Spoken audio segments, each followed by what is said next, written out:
हाँ जी बेटा, last chapter में हम लोगों ने प्रोडक्शन को स्टार्ट किया। प्रोडक्शन बेसिकली क्या था? फिजिकल इनपुट और फिजिकल आउटपुट का रिलेशन था, क्योंकि मेरा प्रोडक्शन इनपुट पे डिपेंडेंट है।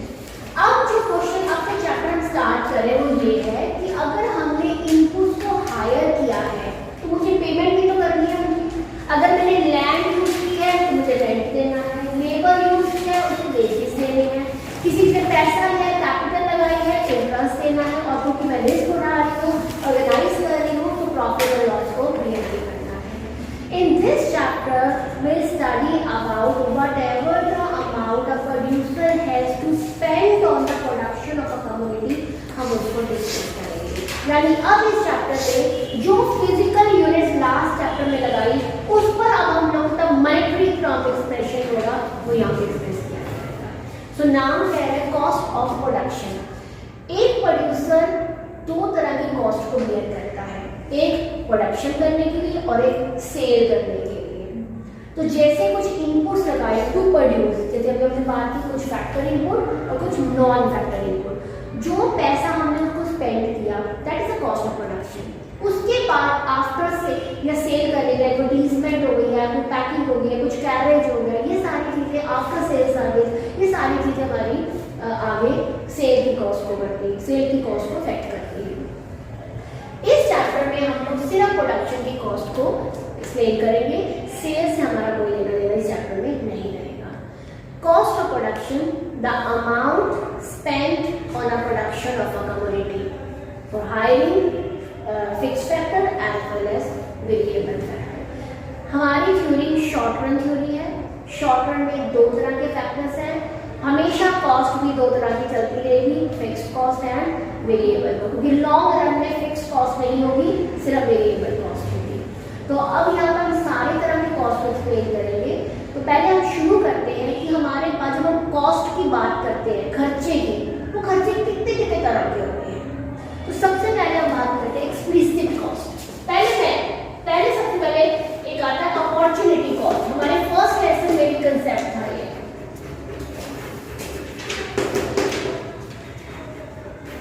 आप जब यहाँ स्कूल में आ रहे हैं, ठीक है, क्या क्या चीज सेक्रीफाइस करके आ रहे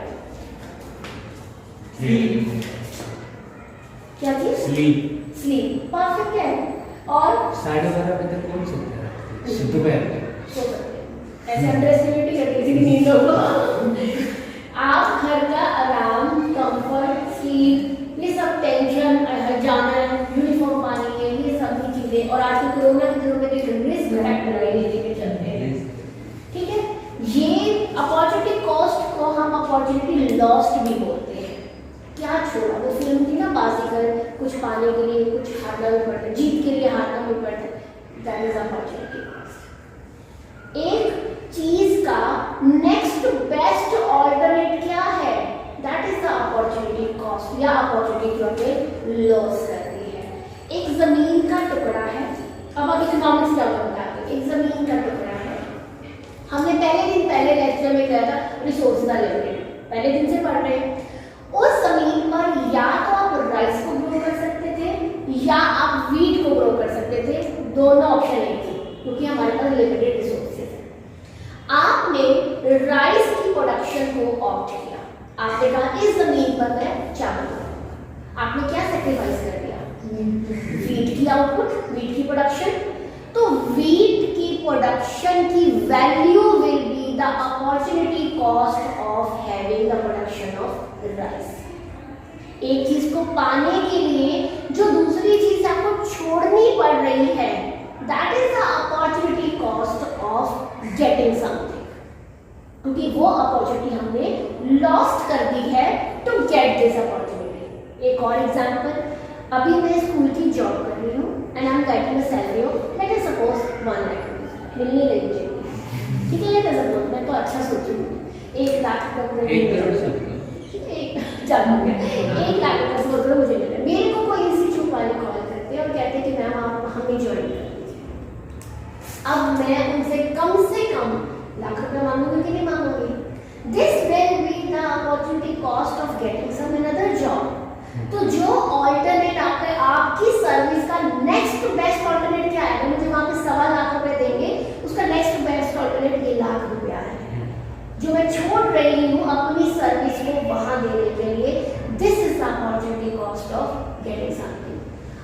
cost is the value of next best alternate use of resource. इसको ट्रांसफर अर्निंग भी बोलेंगे, ट्रांसफर करने के नेक्स्ट क्या, 1 लाख रुपए is the transfer earning of getting some other job, ये अपॉर्चुनिटी कॉस्ट होती है। तो प्रोडक्शन में ये अपॉर्चुनिटी कॉस्ट भी लगती है। Second cost explicit cost.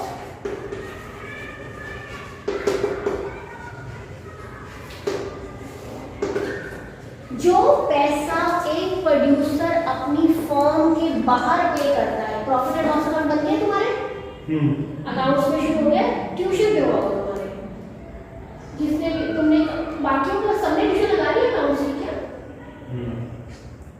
Accounts में कहाँ तक पहुंचे आप लोग, फाइनल तक पहुंचे, तो उसमें प्रॉफिट एंड लॉस अकाउंट में बनता है, आप बनाएंगे अभी। उसकी डेबिट साइड में आपके सारे सेगमेंटों के कमर्स बैकग्राउंड थी, इसके सारे अकाउंट्स का सारा पता है। डेबिट साइड में ऑल एक्सपेंसेस एंड लॉसेस, ठीक है।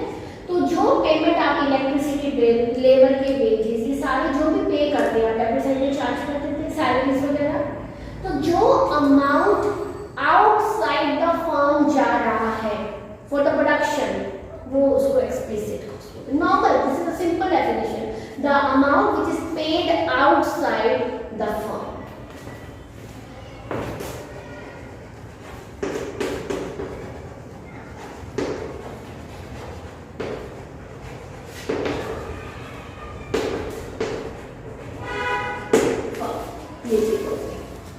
नेक्स्ट आती है आपके पास इम्प्लिसिट कॉस्ट। अब मैं दोनों को डिफरेंशिएट करके देती हूँ।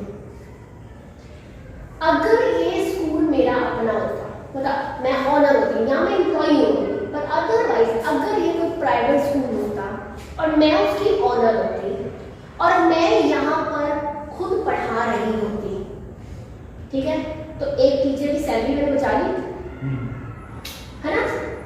मेरे खुद के रिसोर्स जो प्रोडक्शन में लगेंगे, सेल्फ ओन्ड रिसोर्सेज, तुम्हारे ट्यूशन टीचर वाले जो भी हैं उनकी सेल्फ ओन्ड रिसोर्सेज उस काम में लगेंगे। This is the implicit cost of production, the value of self owned resources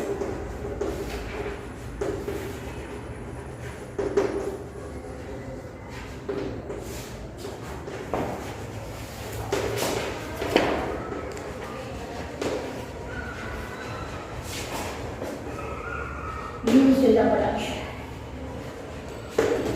एक बिजनेसमैन ने, एक प्रोड्यूसर ने अपनी जमीन लगा दी बिल्डिंग क्रिएट करने के लिए, अपनी इंडस्ट्री ओपन करने के लिए, अपनी लेबर लगा दी, घर के लोग लगाए हुए हैं।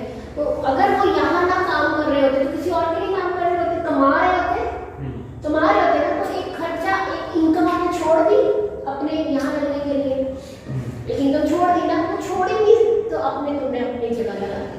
Implicit cost. जब हम कॉस्ट अपना कैलकुलेट करते हैं तो this is also example of opportunity cost. कुछ पाने के लिए कुछ छोड़ा है ना आपने, अपने काम को करने के लिए अपनी अर्निंग जो बाहर से कमा सकते थे वो छोड़ दिया आपने।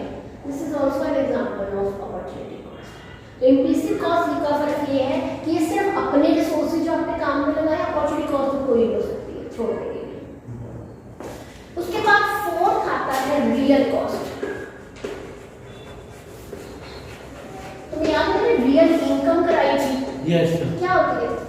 Income in terms of goods, in terms of goods, because real word कभी भी मॉनेटरी टर्म में एक्सप्रेस नहीं होता। अभी मैंने आपसे पूछा आप स्कूल आए हैं तो क्या क्या छोड़ के आए हैं, आपने बोला नींद, घर का नाम जो बताया, फलाना जो भी चीजें, ये कोई मनी में एक्सप्रेस होती है चीजें?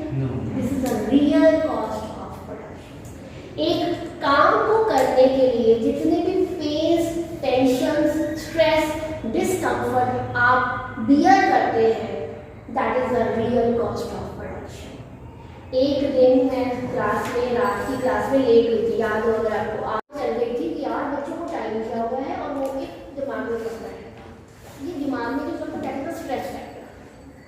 और ऊपर से जब क्लास लगाई थी तो मैंने वैसे किसी भी श्लोक सुन लिए थे, मैडम हमने भी कुछ करना होता है, अब टाइम फिक्स करो ना, डायलिसिस करना 1 दिन के लिए सुनना पड़ गया था। तो ये जो उसके बाद तुम्हें जो एक दिमाग में ऑफ कोर्स बुरा लगता है, इंसान किसी को सुनना अच्छा नहीं लगता, मुझे बुरा लगा था। तो मैंने कहा क्या सब मेरे को क्या हार्ट अटैक 1 दिन नहीं लूँगी तो मुझे क्या, मुझे तो फर्क नहीं पड़ेगा, मेरे को पता मेरे सर्विस प्राइवेट है, तो मेरे को पता है। तो जो ये चीज़ें अकाउंट्स की बुक, अच्छा अकाउंट्स में आपने पढ़ा होगा हमेशा मॉनेटरी, तो रियल कॉस्ट कभी भी अकाउंट्स में बुक्स में नहीं लिखी जाती, because it is always been expressed in terms of discomforts और स्ट्रेसेस। तो रियल कॉस्ट क्या होती है? The amount of stress factor, discomfort और the pains and tension which are producer pay for the production of account. ठीक है। Fifth, normal simple money cost, जितना भी पैसा इन्वॉल्व हुआ है आपके प्रोडक्शन और सेल में, that is the money cost, सारा खर्चा। और हम उसमें से सिर्फ प्रोडक्शन के खर्चे को यहाँ पर एक्सप्लेन करेंगे। ये सिंपल टर्म्स है कॉस्ट की जो यूज होती है। अब आ जाते हैं हम अपने सिलेबस में कि हम कॉस्ट को कौन सा पढ़ेंगे। तो मैंने तो प्रोडक्शन कॉस्ट पढ़नी है, और क्योंकि हमारी शॉर्ट रन थ्योरी है तो हम शॉर्ट रन की कॉस्ट ऑफ प्रोडक्शन ही पढ़ेंगे, और क्योंकि शॉर्ट रन में कुछ फैक्टर फिक्स है, कुछ वेरिएबल है, तो मेरी कॉस्ट भी इन दोनों के हिसाब से चलती जाएगी। तो फर्स्ट कॉस्ट कंसेप्ट करते हैं हम लोग। अब हम लोग शुरू करेंगे concepts of cost, total, marginal and average.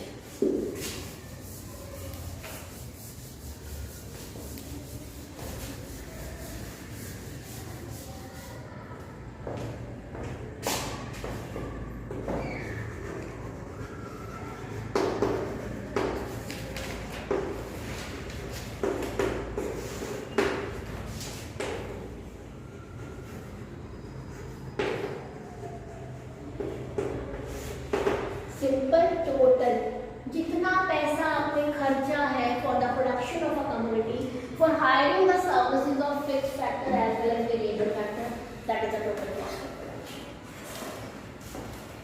So it is the amount spent on hiring fixed as well as variable factor for the production of a commodity in a given time period। तो अगर दो तरह के factor लग रहे हैं तो total cost, दो तरह की कॉस्ट का समेशन होगा, fixed cost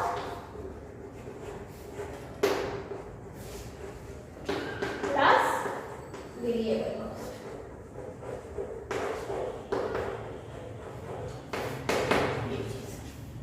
So total cost is a summation of fixed cost as well as variable cost।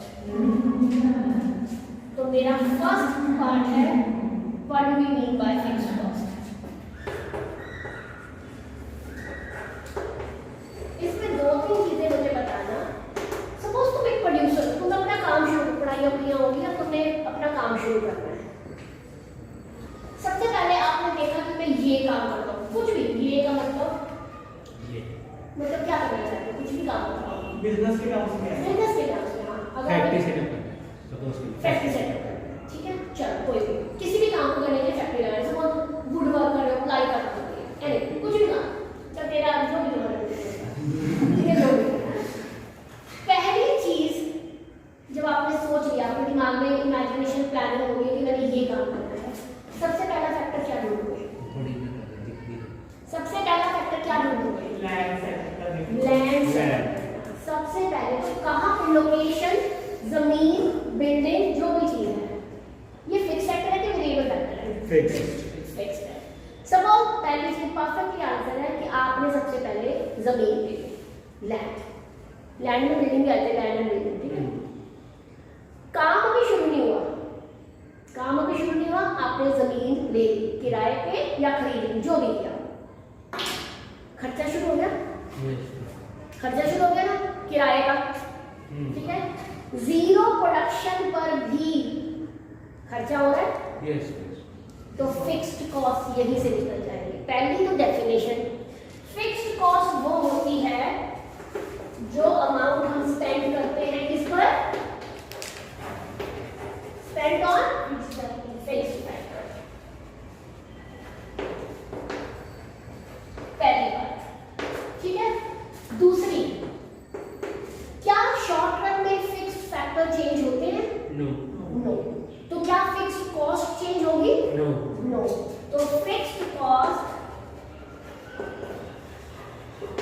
remain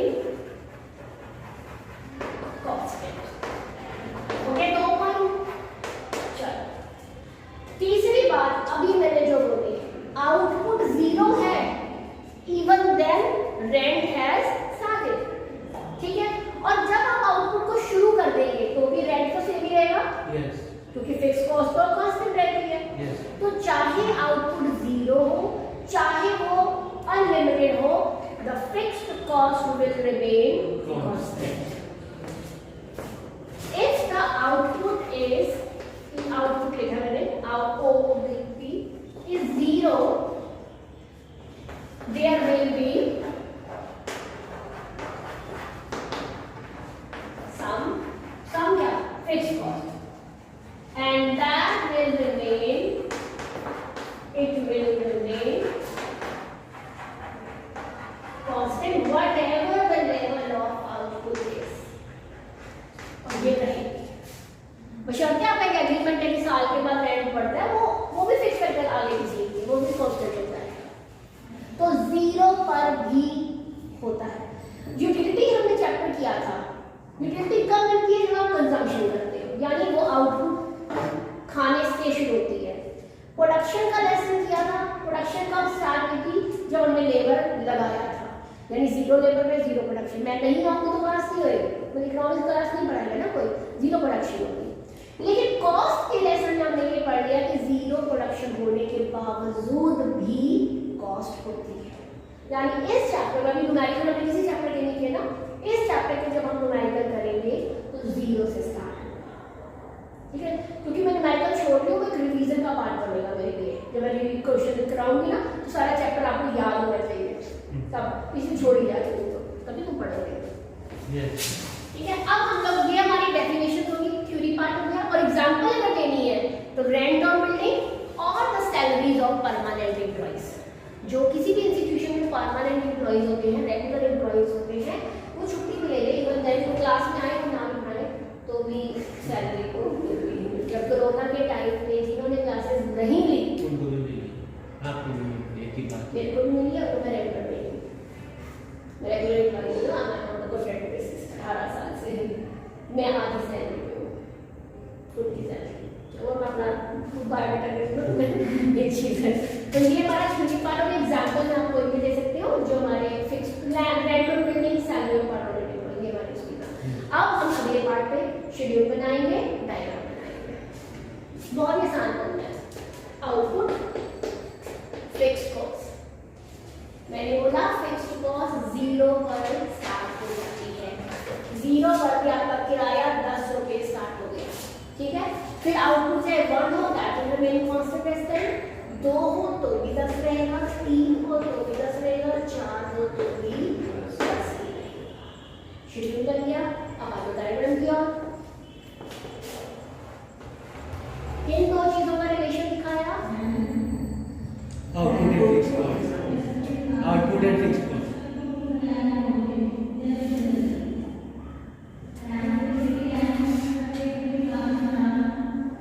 हमने यहाँ पे किया आउटपुट प्रोड्यूस, मुझे लगता है सीसीटीवी के कह रहे हो, और दूसरा है हमारा फिक्स्ड कॉस्ट। 0 से स्टार्ट किया हमने, 0 पर भी 10 रुपीज की कॉस्ट है, वो 1 पे भी 10 है, 2 पे भी 10 है, 3 पे भी 10 है, इसको ज्वाइन किया, fixed cost. The cost curve is parallel